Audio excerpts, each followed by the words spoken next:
പലപ്പോഴും ഹോസ്പിറ്റലുകളിലൊക്കെ പോകുമ്പോൾ നമുക്കൊരു മെഡിക്കൽ ഇൻഷുറൻസ് ഉണ്ടെങ്കിൽ, പ്രത്യേകിച്ച് പ്രൈവറ്റ് ഹോസ്പിറ്റലൊക്കെ പോകുമ്പോൾ മെഡിക്കൽ ഇൻഷുറൻസ് ഉണ്ടെങ്കിൽ അത് നമുക്ക് വലിയ സന്തോഷം നൽകുന്ന കാര്യമാണ്. നമ്മുടെ ഹോസ്പിറ്റൽ ബില്ലൊക്കെ ആ ഇൻഷുറൻസിൽ പോകുമല്ലോ എന്ന് നമ്മളൊക്കെ ചിന്തിക്കാറുണ്ട്. എന്നാൽ പലപ്പോഴും ഹോസ്പിറ്റൽ ഇൻഷുറൻസ് ഉള്ള ആളുകൾ ഹോസ്പിറ്റലിൽ ചെന്നാൽ നേരിടുന്ന ചില കാര്യങ്ങൾ ഞാൻ പറഞ്ഞു തരാം. നിങ്ങൾക്കൊരു മെഡിക്കൽ ഇൻഷുറൻസ് ഉണ്ടെങ്കിൽ നിങ്ങൾ ആ ഹോസ്പിറ്റലിൽ ചെന്നാൽ നിങ്ങൾക്ക് അവർ നൽകുന്ന ബില്ല് സാധാരണ ഒരു ക്യാഷ് കൊടുത്ത് നിങ്ങൾ പേയ്മെൻറ്റ് നടത്തുന്നതിൻ്റെ ഇരട്ടിയിലധികം ബില്ലുകൾ ചിലപ്പോൾ അവർ നിങ്ങളുടെ പേരിൽ എഴുതി ചേർക്കും. ഞാൻ കഴിഞ്ഞ ദിവസം ഒരു ഹോസ്പിറ്റലിൽ പോയപ്പോഴുണ്ടായ ഒരു അനുഭവം പറയാം. ഞാൻ ആദ്യം ഹോസ്പിറ്റലിൽ ചെന്ന് കഴിഞ്ഞപ്പോൾ അച്ഛൻ്റെ പേരിലൊരു ഇൻഷുറൻസ് എടുത്തിട്ടുണ്ടായിരുന്നു. അപ്പോൾ ഹോസ്പിറ്റലിൽ ചെന്ന് കഴിഞ്ഞപ്പോൾ ഹോസ്പിറ്റലിൽ ആദ്യം ഞാൻ ക്യാഷ് പേയ്മെൻറ്റ് കൊടുക്കാനാണ് തീരുമാനിച്ചത്. അത് കഴിഞ്ഞിട്ട് എനിക്ക് ഇൻഷുറൻസ് ഉള്ളതുകൊണ്ട് ഞാനത് പെട്ടെന്ന് ഇൻഷുറൻസ് എടുക്കാമെന്ന് ഞാൻ തീരുമാനിച്ച് ഇൻഷുറൻസ് സെക്ഷനിൽ ചെന്ന് അതിനെക്കുറിച്ചൊക്കെ അന്വേഷിച്ചു കഴിഞ്ഞപ്പോൾ അവർ എല്ലാ ഡോക്യുമെൻറ്റ്സും എല്ലാ കാര്യങ്ങളും എന്നോട് റെഡിയാക്കി തരാമെന്ന് വെച്ചാൽ ഒരു ലാസ്റ്റ് അടിച്ച പേയ്മെൻറ്റിൻ്റെ റെസിപ്റ്റ് എനിക്ക് കിട്ടാത്തത് കൊണ്ട് അത് ഒന്ന് സംഘടിപ്പിക്കാൻ താമസം വന്നു. അതിന് മുമ്പ് അച്ഛനെ ഡിസ്ചാർജ് ആകേണ്ടി വന്നു.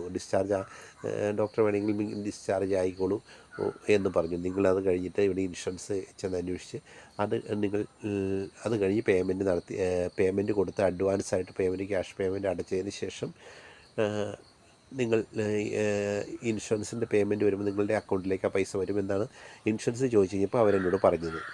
അങ്ങനെ ഞാൻ അവിടെ അവർ പറഞ്ഞതനുസരിച്ച് ഫുൾ പേയ്മെൻറ്റ് അഡ്വാൻസായിട്ട് അടച്ച അച്ഛനെ ഹോസ്പിറ്റലിൽ നിന്ന് ഡിസ്ചാർജ് ചെയ്തു. അത് കഴിഞ്ഞിട്ട് 2 ദിവസം കൂടുതൽ കിടക്കേണ്ട, അത് 2 ദിവസം തന്നെ ഹോസ്പിറ്റലിൽ അവധി വന്നതുകൊണ്ട് 2 ദിവസം കൂടി, ഓണത്തിൻ്റെ സമയത്താണ്, 2 ദിവസം കൂടി ഇൻഷുറൻസ് സെക്ഷൻ 2 ദിവസം അതിൻ്റെ അവധിയായിരുന്നു.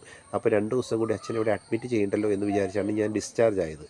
അപ്പോൾ അവർ പറഞ്ഞു ഇൻഷുറൻസ് സെക്ഷൻ ഇല്ലാത്തതുകൊണ്ട് ഇപ്പോൾ ഇൻഷുറൻസ് ചെയ്യാൻ പറ്റില്ല, അതുകൊണ്ട് നിങ്ങളൊരു കാര്യം ചെയ്യുക, അഡ്വാൻസായിട്ട് ഫുൾ പേയ്മെൻറ്റ് അടച്ചതിന് ശേഷം നിങ്ങൾ ഡിസ്ചാർജ് ആയിക്കോളൂ എന്ന് പറഞ്ഞു. എന്നാൽ ഞാൻ വീട്ടിൽ ചെന്ന ഉടനെ തന്നെ ഒരു ഈ ഇൻഷുറൻസിൻ്റെ 1-2 ദിവസം കഴിഞ്ഞപ്പോഴത്തേക്കും എനിക്ക് ആ പേയ്മെൻറ്റ് ഒരു 12,000 രൂപ ഹോസ്പിറ്റലിൽ നിന്ന് എൻ്റെ അക്കൗണ്ടിൽ വരികയുണ്ടായി. 12,300 രൂപ അക്കൗണ്ടിൽ വരികയുണ്ടായി. എന്നാൽ അതിനുശേഷം എൻ്റെ ബില്ല് അതിന് 33,000 രൂപയുണ്ടായിരുന്നു. 33,000 രൂപ ഇവർ പറഞ്ഞതനുസരിച്ച് ഇന്ന ബില്ലുകൾക്ക് മാത്രം അതായത് മെഡിസിൻ ഒഴിച്ച് ബാക്കി എല്ലാത്തിനും പേയ്മെൻറ്റ് കിട്ടുമെന്നാണ് ഇവരെൻ്റെ അടുത്ത് പറഞ്ഞത്. എന്നാൽ എനിക്ക് ആകെ കയറിയത് 12,300 രൂപയാണ്.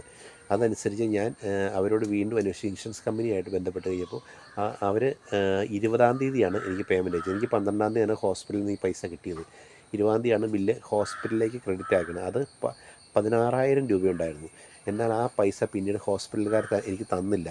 എന്നാൽ ഞാൻ ബാക്കി പൈസ അത് ഞാൻ വീണ്ടും അവരെ ശല്യം ചെയ്തുകൊണ്ടിരുന്നതിന് ശേഷമാണ് എനിക്ക് ആ ബാലൻസ് ഉള്ള പൈസ എനിക്ക് അയച്ചു തന്നത്. പലപ്പോഴും ഇതുപോലുള്ള കാര്യങ്ങൾ പലരും ശ്രദ്ധിക്കാറില്ല. നമുക്ക് കിട്ടുന്ന പൈസ ഇൻഷുറൻസ് കമ്പനിയായിട്ട് കറക്റ്റായിട്ട് അന്വേഷിക്കണം, എത്ര രൂപയാണ് ഹോസ്പിറ്റലായത് എന്ന്. അത് ചിലപ്പോൾ മെസ്സേജ് വന്നാലും നമുക്ക് ആയതിനേക്കാൾ കൂടുതൽ പൈസ അവർ നമ്മുടെ കയ്യിൽ നിന്ന് അടിച്ചു മാറ്റുന്നുണ്ട് എന്നുള്ളതാണ് സത്യം. നമ്മളുടെ ഇൻഷുറൻസ് കമ്പനി ഞാൻ ഈ പേയ്മെൻറ്റ് ഫുള്ള് അടച്ചുകൊണ്ട് എനിക്കുണ്ടായ അനുഭവമാണ്. പേയ്മെൻറ്റ് ഫുള്ള് അടച്ചുകൊണ്ട് അവർ പറഞ്ഞ പൈസ മുഴുവൻ അവരെനിക്ക് തന്നിട്ടില്ല ഒന്നാമത്. രണ്ടാമത്തെ പ്രശ്നം, ഇൻഷുറൻസ് കമ്പനി കൊടുത്ത പൈസയിൽ നിന്ന് പോലും ഒരു 4,000 രൂപ ഹോസ്പിറ്റലുകാരൻ അടിച്ചു മാറ്റാൻ ശ്രമിച്ചു. അത് ഞാൻ നിരന്തരം ശല്യം ചെയ്തുകൊണ്ടാണ് ആ പൈസ എനിക്ക് തിരിച്ചു കിട്ടിയത്. പലപ്പോഴും പല ആളുകളും ശ്രദ്ധിക്കാറില്ല എന്നുള്ളതാണ് വാസ്തവം.